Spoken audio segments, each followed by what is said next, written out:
하나님께서 기뻐하시는 성문교회에 와서 하나님의 말씀을 같이 나눌 수 있게 돼서 참 감사합니다. 여러분들이 말씀을 전하기에 앞서 그런 것 같습니다. 앞에 서 있는 목사가 저 사람은 또 어떻게 왔을까? 저 사람은 어떤 사람일까?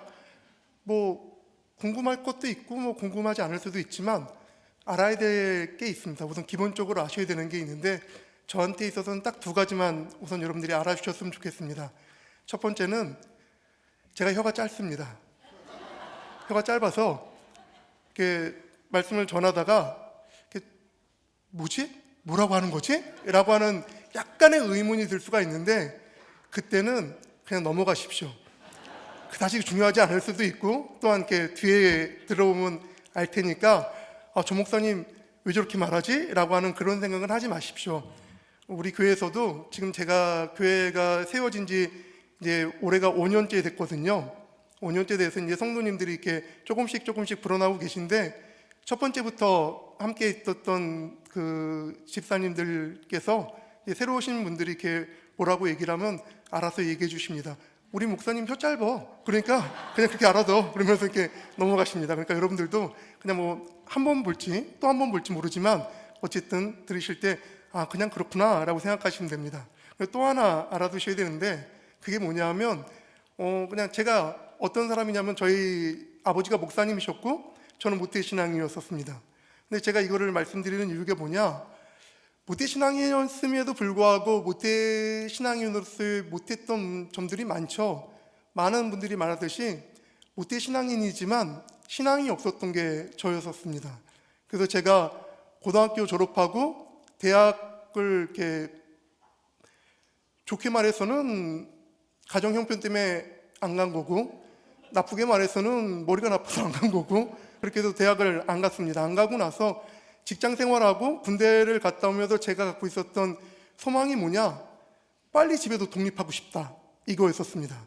왜냐하면 집에서 빨리 독립을 해야지 교회를 안 나가니까 빨리 그냥 집에서 독립을 해야겠다라고 생각을 했는데 고등학교 졸업하고 직장 생활하고 군대 다녀오고 나서 아버지가 돌아가셨습니다.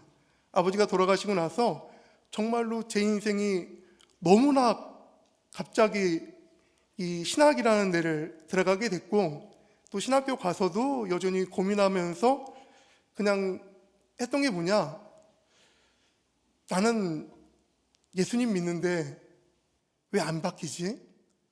난 예수님 믿는데 도대체 예수 믿는 게 어떻게 표시나야 되지? 라고 하는 게 저에게 있어서 늘 고민거리였었습니다. 그럴 수밖에 없는 게 지금은 그나마 조금 목사다운 얼굴로 좀 됐고 이렇게 돼 있어서 좀 그런데 제가 전도사 처음 시작했을 때 가방 들고 제가 사역했던 교회를 갔을 때 권사님들하고 집사님들이 저한테 뭐라고 그러냐면 우리 차 안 사니까 괜찮아요 그러면서 말했었습니다. 그냥 이렇게 그만큼 제 몸에서 풍기는 것들이 바깥에 있는 사람들하고 똑같이 풍기고 있었고 그냥 믿음이라는 게 과연 저 사람은 도대체 뭘까라고 말할 정도로 있었고 저 자신도 믿음이 뭐지? 이거 도대체 하나님 믿는 사람은 도대체 어떻게 해야 되는 거지? 라고 하는 게 굉장히 저한테는 많은 부담 가운데 다가왔었습니다. 그래서 제가 하나님 앞에 기도했던 건 그거였었습니다. 하나님, 제 이마에다가 십자가 좀 거주십시오. 제 이마에다 십자가를 거주든지 아니면 이렇게 남들이 봤을 때 저분은 하나님 있는 사람이야, 저 사람은 목사님 같아 라고 하는 그런 말을 들을 수 있게끔 뭐 좀 해주십시오 라고 했는데 안 됩니다. 제일 먼저 안 되는 게 뭐냐, 말부터가 떼떼떼떼 거리니까 사람들한테 이렇게 신뢰감도 안 가고 지금도 여러분들이 들으시면 아시겠지만 제 목소리 톤이 굉장히 높습니다. 높다 보니까 진중하게가 나아가지를 않습니다. 그래서 나는 이거 목소리도 그렇고 혀도 짧아서 그렇고 얼굴도 그렇고 이건 어떡하지? 라고 했는데 그런 제가 목회를 하고 이제 개척을 해서 담임 목사가 되면서 성도님들이 오시면서 이제 우리 교회에서는 창세기부터 지금 이제 민수기까지를 가고 있는데 매주마다 성경을 한 장씩을 계속 강의를 하고 있거든요. 근데 처음입니다. 저도 사역을 하면서 부목사로 생활하면서는 그 성경을 각권을 강해한다는 것도 이렇게 없었던 거고, 또 저도 그렇게까지 한 적이 없었는데 교회를 설립을 하고 어떻게 할까 하다가 그냥 아예 처음부터 끝까지 요한계시록까지 한번 가보자, 그러면 끝나겠지라는 생각을 갖고 성경을 말씀을 쭉 읽다가 제가 레위기 19장 오늘 읽었던 이 본문에서 굉장히 놀란 게 알아졌습니다. 그게 뭐냐? 거룩이 이거였구나. 내가 그동안 알고 있었던 거룩하고는 좀 다른데? 라고 하는 걸 알게 됐죠. 여러분들이 레위기 19장을 딱 피시면 위에 작은 소제목이 있죠. 소제목이 뭐라고 돼 있죠? 네, 감사합니다. 너희는 거룩하라 라고 돼 있습니다. 여러분들 거룩이 어떤 것 같습니까? 어릴 때부터 들었던 거룩, 그 다음에 어릴 때부터 교회 다니는 사람은 당연히 해야 되는 거, 주일날 성령제에 딱 끼고 가야 되는 겁니다.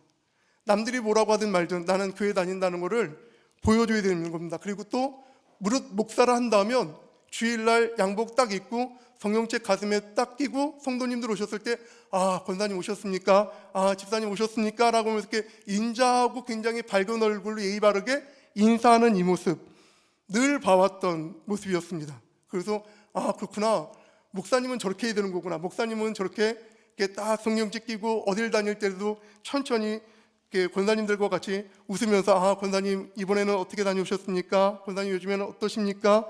이러면서 이렇게 딱딱 천천히 말하는 게 저는 그게 거룩이라고 생각했고 그거를 흉내내려고 많이 노력을 했었습니다. 근데 안 됩니다. 성경책 물론 저도 들고는 다니긴 다니는데 다니다가 우리 교회 권사님 만나면 권사님 지난주에 어땠어? 좋으셨어요? 괜찮았어요? 거기 여행 어때요? 좋아요? 그러면서 이렇게 툭툭 던집니다. 그럼 우리 권사님들, 집사님들도 저한테 그다지 많은 걸 기대하지 않고 그냥 얘기를 하다가 목사님 얼굴에 뭐 묻었어? 그러면 이렇게 닦아주기도 하고 또 그렇네? 그러면서 이렇게 합니다. 그러니까 저한테 있어서 이 거룩은 늘 풀리지 않는 숙제였고 하나님이 거룩하신데 내가 그 거룩을 어떻게 따라가야 되나, 나는 그 흉내를 어떻게 내야 되나 라고 하는 거를 고민을 하고 있었는데 이 19장을 봤더니 너희는 거룩하라 라고 하면서 내가 거룩하니 너희들도 거룩하라 라고 말씀을 하시는 겁니다. 그러면서 이 거룩에 대해서 너희들 안식일 지켜야 되고 부모 공경해야 되고 우상 숭배하지 말아야 된다 라고 말씀을 하셨죠. 이거는 우리들이 알고 있었던 겁니다. 어디에 들어가 있죠? 그렇죠, 십계명에 들어가 있죠. 근데 여러분들 십계명을 하나님께서 누구한테 주셨죠? 네, 모세한테 주셨고 그 모세가 이스라엘 백성들은 어떤 백성들이죠? 너무 추상적이죠. 자꾸 다 아는 거 자꾸 물어보지 않겠습니다. 이스라엘 백성들이 어떤 백성들입니까? 하나님께서 애굽에서 종살이하고 있었던 사람들을 가나안 땅으로 빼기 위해, 가나안 땅에 지어놓기 위해서 빼냈던 사람들이 바로 이스라엘 백성들입니다. 그리고 그 이스라엘 백성들에게 데리고 와서 광야에서 생활을 하면서 하나님께서 뭘 가르쳐 주냐? 내가 이제부터 너희들 하나님이고 너희는 이제부터 내 백성이야. 그러니까 너희는 이렇게 살아야 돼. 그러기 위해서 너희들 제사를 이렇게 드려야 되는 거야. 나는 너희들한테 이렇게 제사를 드릴 거고 이렇게 나는 너희들을 살아가게끔 할 거야. 그러면서 출애굽기를 보면 하나님께서 이스라엘 백성들에게 약속을 하시죠. 너희들이 나를 잘 섬기고 너희들이 나를 하나님으로 잘 따라오기만 하면 내가 너희들을 온 백성들 가운데 가장 귀한 보물로 내가 너희들을 섬겨줄 거야, 만들어줄 거야. 그러니까 너희들은 날 잘 따라와 라고 하면서 하나님께서 이스라엘 백성들을 끌고 가시는 거, 그게 바로 이 레위기, 민수기, 신명기 가운데 쭉 나오고 있는 겁니다. 근데 그렇게 하나님께서 이스라엘 백성들에게 너희는 내 백성이야, 그러니까 너희들은 내가 거룩하니 너희들도 거룩한 것처럼 살아야 돼 라고 하면서 십계명을 주셨는데 이 십계명을 보면 이게 출애굽기부터 나와야 되는데 애굽에 있었던 모습과 다른 게 바로 이 이스라엘 백성들이 살아가야 되는 모습이라는 겁니다. 근데 이스라엘 백성들이 살아가야 되는 모습 1계명부터 4계명까지는 다 알겠는데 5계명부터 10계명까지는 여러분들이 읽을 때 이게 그다지 다른 사람들하고 다를 것 같습니까? 다를 것 같지가 않습니까? 다른 나라한테 살인하지 마라, 도둑질하지 마라, 간음하지 마라 이런 게 있을까요? 없을까요? 네, 당연히 있습니다. 다른 나라들도 당연히 살인하면 안 되고요, 도둑질하면 안 되고요, 간음만 하면 안 됩니다. 근데 하나님께서 이 십계명을 이스라엘 백성들한테 주면서 너희는 거룩하니 내가 거룩하니까 너희도 거룩해라고 하면서 너희들 이거 지켜야 된다라고 말씀을 하셨다고요. 그 이유가 뭐냐? 애굽에서의 삶이 그렇지가 않았기 때문에 그렇습니다. 애굽의 삶은 당연히 살인하면 안 되고 도둑질하면 안 되고 거짓말하면 안 되고 간음해도 안 되긴 하지만 그런 것과는 조금 다른 그들이 섬겼던 신의 문화가 있었고 그 나라의 애굽의 문화가 있었습니다. 근데 그런 문화 속에서 빼낸 하나님께서 너희들은 이제부터 내 백성이니까 내가 원하는 방식대로 살아야 되라고 하면서 십계명을 주시고 그 다음에 이제 이스라엘 백성들한테 제사 지내고 어떤 게 부정하고 어떤 게 거룩한지에 대해서 말씀을 하시고 난 이후에 오늘 19장 말씀을 주시면서 뭐를 말씀하시느냐, 여러분들이 보시면 9절 한번 볼까요? 여러분들 9절 같이 한번 읽어보겠습니다. 시작.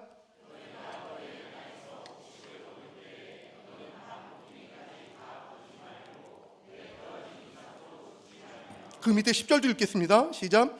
내 포도원의 열매를 다 따지 말며 내 포도원에 떨어진 열매도 줍지 말고 가난한 사람과 거류민을 위하여 버려두라. 아멘. 와, 하나님께서 이제 가나안 땅에 들어가야 될 이스라엘 백성들을 향해서 뭐라고 말씀하냐면 너희가 너희 땅에서 곡식을 거둘 때에 너는 밭 모퉁이까지 다 거두지 말고 내 떨어진 이삭도 줍지 말며 라고 말하고 있습니다. 왜 다 거두지 말고 왜 다 줍지 말아야 되죠? 그쵸? 가난한 사람들을 위해서 그거 놔두라는 거였었습니다. 또 그 밑에 보니까 내 포도원의 열매를 다 따지 말며 내 포도원에 떨어진 열매도 줍지 말고 가난한 사람과 거류민을 위하여 버려두라. 나는 너희 하나님 여호와이니라 라고 말씀을 하신다고요. 여러분들 거룩이 뭐라고 생각을 하십니까? 거룩이 주일날 성경책 끼고 교회 와서 아름다운 옷 입고 아름답게 찬양하는 게 그게 거룩이겠습니까? 하나님께서 그거 기뻐하실까요? 예, 우리 하나님 그것도 당연히 기뻐하십니다. 그런데 하나님께서는 이스라엘 백성들이 나중에 여러분들이 뭐 워낙 많이들 아셨겠지만 보면 야, 난 너희들이 나한테 제사 드리는 것도 지겹고 싫다라고 말할 정도로 하나님께서 그런 제사에 대해서 그다지 원하지 않으셨습니다. 왜냐하면 제사라고 하는 것이 그냥 형식적으로 드릴 수가 있는 거거든요. 하나님 믿는다고 하면서 하나님 앞에 예배 자리는 여기 와서 다 이렇게 멋진 옷 입고 아무렇지도 않은 얼굴을 하고 이렇게 다들 앉아 계시지만 나가셔가지고 어떻게 행동을 할지는 전 잘 모르겠습니다. 근데 여러분들이 만약에 사장님이 됐든지 여러분들이 어떤 회사의 고위 직원, 고위 임원이 됐을 때 여러분들을 알고 있는 여러분들의 사원들이 적어도 여러분 때문에 교회를 가기 싫다는 말은 안 나와야 될 것 같습니다. 신앙생활을 하면서 저도 그런 분들이 있습니다. 우리 교회는 그런 권사님이 안 계신데 제가 이제 교회에서 사역을 하다가 저는 투잡을 띱니다. 어떤 걸 하냐면 건물 관리를 하고 있습니다. 저희 교회가 속해 있는 건물에 건물 관리를 합니다. 그 건물을 하면서 화장실 청소를 하고요, 주차장 청소를 하고 그 다음에 소방 설비를 제가 따서 그 소방 설비도 하고 있습니다. 그러다 보니까 건물 주인이 저한테 월급을 줍니다. 월급을 줬는데 제가 그 월급을 딱 받고 나서 너무 기쁜 겁니다. 이럴 수가, 사례비 왜 꽁돈이 생겼어. 왜 꽁돈이라고 생각하냐면 어차피 건물 청소는 제가 하기 때문에 그냥 이거는 그냥 하는 거였었습니다. 그 전에 있었던 분이 계셨는데 워낙 청소를 안 해가지고 제가 그 건물에 들어가고 나서 우리 교회 성도들하고 같이 했던 게 교회 청소였었습니다. 주변 청소. 그 주변 청소를 하다가 이제 그분이 그만두고 나서 제가 집주인한테 얘기했거든요.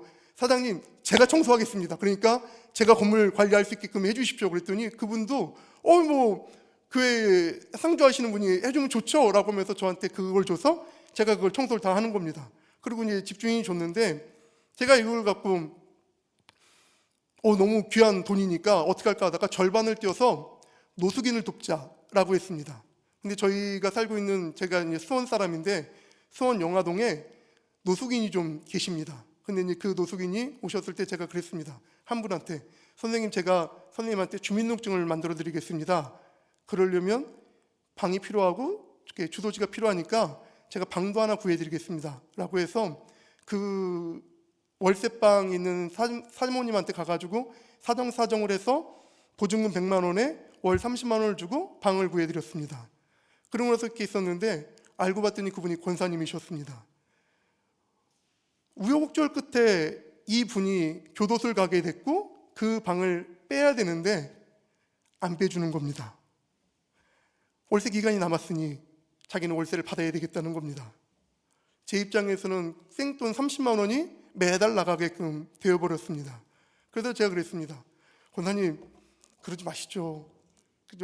좀만 좀 깎아주면 안 됩니까? 아니면 좀만 이렇게 해주면 안 됩니까? 그랬더니 그분이 안 된다는 겁니다. 물론 제가 그때는 권사님이라고 부르지 않았습니다. 사장님이라고 불렀습니다. 근데 알고 봤더니 그분이 권사님이셨습니다. 그리고 제가 이제 그분하고 대화를 하고 있는데 다른 분이 오셔서 말하는데 그분한테 권사님! 그러면서 이렇게 얘기를 하는 걸 듣고 나서 아, 권사님이셨구나! 라고 하는 걸 하고 이렇게 보면서 이 권사님이면서 내가 목사란 거 알 텐데 이렇게까지 않네? 라고 하는 그런 마음이 있었습니다. 사람이 돈 앞에 권사도 필요 없고 안수집사도 필요 없고 장로도 필요 없고 목사도 필요 없더라고요. 돈이 우선되더라고요. 이야, 그게 과연 오는 걸까? 하나님 믿는 사람이 과연 이 돈 앞에 이렇게 해도 되는 걸까? 라고 하는 게 마음속에 와닿습니다. 그리고 또 어떤 게 있냐면 13절 볼까요? 13절을 보니까 이렇게 되어 있죠. 너는 내 이웃을 억압하지 말며 착취하지 말며 품꾼의 싹을 아침까지 밤새도록 내게 두지 말며 너는 귀먹은 자를 저주하지 말며 맹인 앞에 장애물을 놓지 말고 내 하나님을 경외하라. 나는 여호와이니라. 여러분들, 이거 여러분들 하십니까? 안 하십니까? 여러분들 이웃 억압합니까? 억압하지 않습니까? 여러분들 이웃 착취하십니까? 착취하지 않으십니까? 여러분들 귀에 안 들리는 사람 뒤에 가가지고 그 사람 욕합니까? 욕하지 않습니까? 여러분들 눈 안 보이는 사람 이렇게 지나가고 있는데 너 한번 당해봐라 그러면서 그 사람 앞에다가 장애물 놔둡니까? 안 놔둡니까? 안 놔두죠? 아우, 그럼요. 김포 성문교회 성문동님들은 안 놔실 줄 저는 알고 있었습니다. 그러는데 너무나 쉽게 이런 행동을 하십니다. 들리지 않는다고 운전하다가 말고 정말로 그 앞에 가다가 정말로 어처구니 없는 행동을 하면 여러분들은 운전대 잡고 그 사람을 축복을 하십니까? 그 사람을 저주를 하십니까? 저는 축복합니다. 진짜로 저는 축복을 합니다. 하나님, 제 죽지 않게 좀 해주십시오 라고 축복을 합니다. 근데 우리는 들리지 않는다고 해서 그 사람한테 저주하고 그 사람에 대해서 온갖 말을 할 때가 있습니다. 교회에서는 안 그러십니까? 여러분들 교회에서 들리지 않는 분한테 문 바깥에 있는 사람을 향해서 문 안에서 혹시 뒷담화 안 하십니까? 그분이 귀가 먹었습니까? 그분 귀 안 먹었습니다. 귀 너무나 잘 들립니다. 그런데도 불구하고 뒷담화할 때도 있고 어떤 분을 봤을 때 보기가 싫습니다. 쟤는 교회 오는데 왜 맨날 저렇게 예쁜 옷만 입고 오지? 지가 잘난 줄 아나 보지? 라고 하면서 얘기를 하면서 왠지 모르게 그 사람 앞에다가 뭔가를 이렇게 딱 걸려 해놔서 그 사람이 낭패를 보게 만들 때도 있습니다. 성문교회 분들은 아니십니다. 다른 분들이 그러실 겁니다. 근데 우리들이 그런 행동을 여과 없이 합니다. 근데 하나님께도 뭐라고 하십니까? 너희들 그거 하지 마라. 그리고 나서 그 뒤에다가 덧붙이는 게 뭐라고요? 나는 너희 하나님 여호와이니라 라고 하는 말씀이라고요. 왜 나는 너희 하나님 여호와이니라 라고 하는 말씀을 왜 자꾸 하시겠습니까? 제가 방송실에다가 9절부터 이것에 대해서 계속해서 지금 띄워달라고 했었는데 더 이상은 이제 안 할 겁니다. 보시면 그때마다 나는 너희 하나님 여호와이니라 라고 하는 말씀을 계속해서 붙이십니다. 왜 붙이시겠습니까? 나는 여호와니까 나는 안 해. 그럼 너희들은 어떻게 하라고요? 너희들은 내 백성이니까 너희들도 하지 마. 그게 거룩이야. 여러분들, 거룩은 이 성경책 끼고 이렇게 다니면서 가슴에 딱 품고 사람들 만났을 때 아우 안녕하세요, 반갑습니다, 감사합니다 그렇게 말하는 게 거룩의 모습은 아닌 것 같습니다. 그리고 여러분들이 주일날 예쁜 옷 입고 멋있는 옷 입고 와서 앉아있는 것도 사실은 거룩의 모습도 아닌 것 같습니다.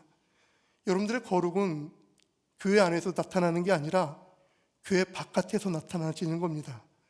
그리고 여러분들의 거룩은 여러분들보다 어려운 이웃이 여러분들이 돌아가셨을 때 잘 죽었네 이렇게 말하는 게 아니라 아우 저분 돌아가셨으면 어떻게 내가 저분한테 받은 복이 참 받은 게 얼마나 많은데 안타까운 분 돌아가셨네 라고 울 수 있을 정도가 돼야 그때 여러분들의 거룩이 드러나는 겁니다. 그렇게 산 사람이 있습니다. 누군지 아십니까? 욥입니다.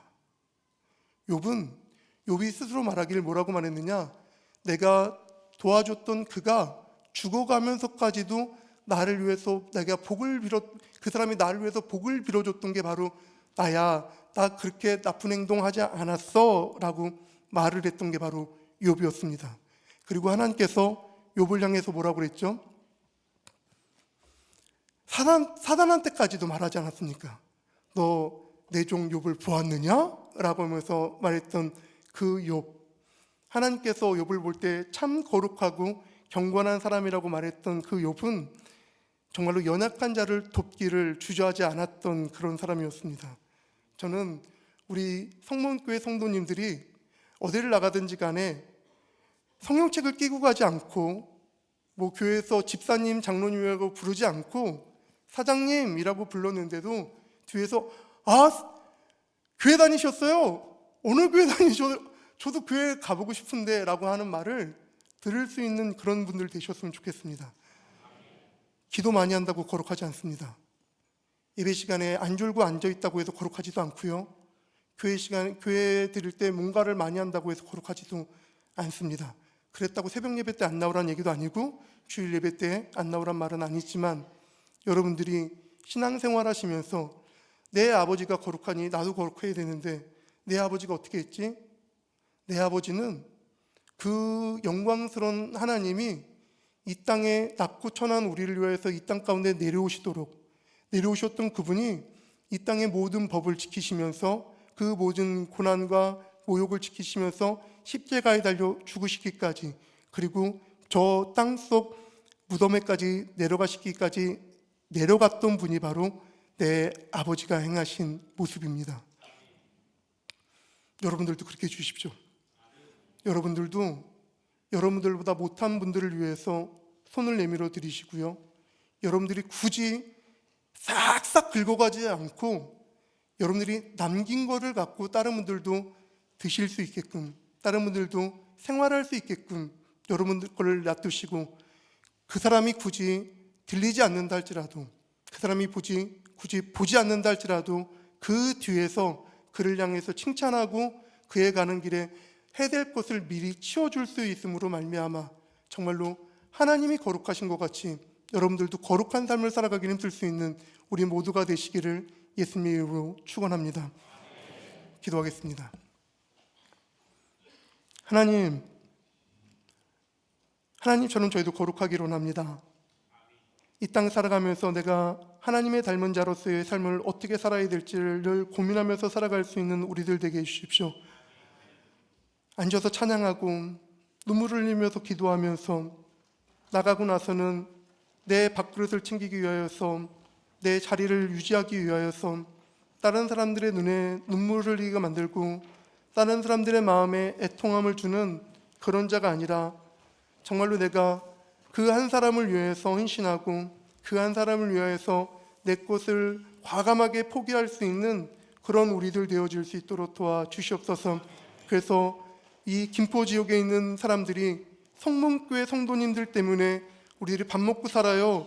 우린 성문교회가 없으면 정말로 참 큰일 날 뻔했어요 라고 하는 그런 말을 들을 수 있는 귀하고 복된 이 제단 되어줄 수 있도록 주여 도와주시옵소서. 예수님의 이름으로 기도드립니다.